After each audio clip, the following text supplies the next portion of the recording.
Thank you, Madam President. Colleagues, I rise in strong opposition to this unsafe measure. I see that the bill describes safer drug consumption programs, safer drugs. That's certainly not what we're seeing today. This might be laughable if they weren't so tragically horrible, because the drugs involved, frankly, aren't safe. We're seeing drugs that are marketed as heroin, when in fact many of the drugs that are sampled could be fentanyl, which is 50 times stronger than heroin. And what guarantees that the drugs that are injected are in fact narcotics and are not hallucinogens that may trigger a psychotic rage, causing morbidity and mortality of people that are staffing these centers? Additionally, what legal, social, and economic liabilities will these shooting galleries create, most likely, for our counties? They will be magnets for all kinds of problems associated with illegal drug use. It's been noted that Fresno County wanted to opt out of this bill, and the author makes it very clear, the floor jockey makes it very clear, that where he lives, that San Francisco strongly embraces these zones. For that reason, why don't we just limit it to San Francisco? Because I can tell you in Riverside County, our Board of Supervisors wouldn't condone this, and I'll be honest with you, in my wildest dreams, I would never thought I would be standing on the floor of the Senate condoning people having a safe zone to shoot heroin. When will the day come when someone's young son or daughter dies that you know of a drug overdose that they took in a safe supervised injection sites?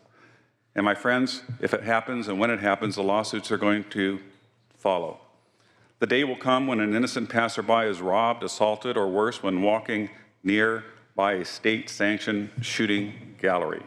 The day will come when an innocent passerby unwittingly comes across an illegal drug transaction nearby a state-sanctioned shooting gallery and gets hurt or killed.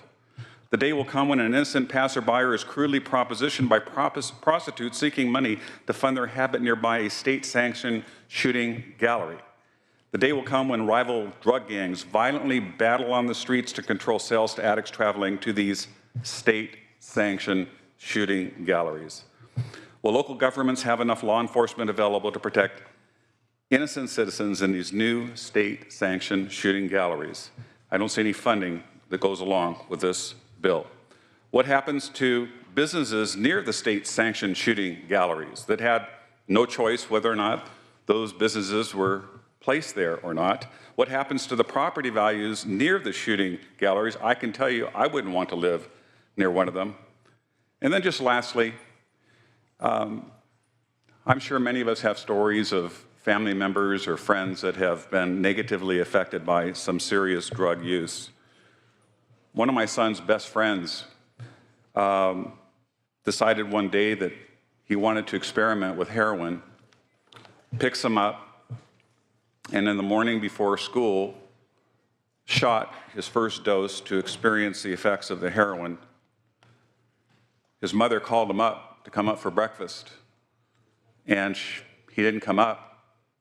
And when she went down, the mom found her young son in bed with the needle still in his arm, his eyes wide open, and died of respiratory depression because he didn't know what the heck he was doing.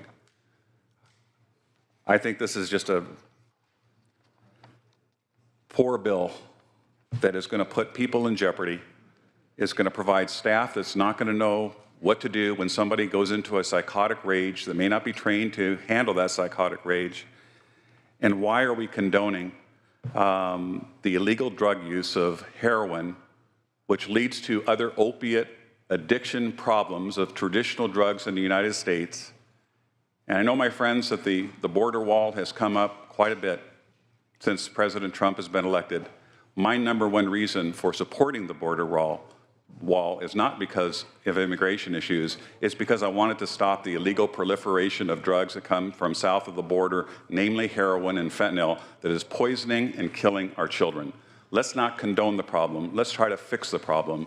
And certainly this is not the solution. For those reasons, I'm opposed to AB 186.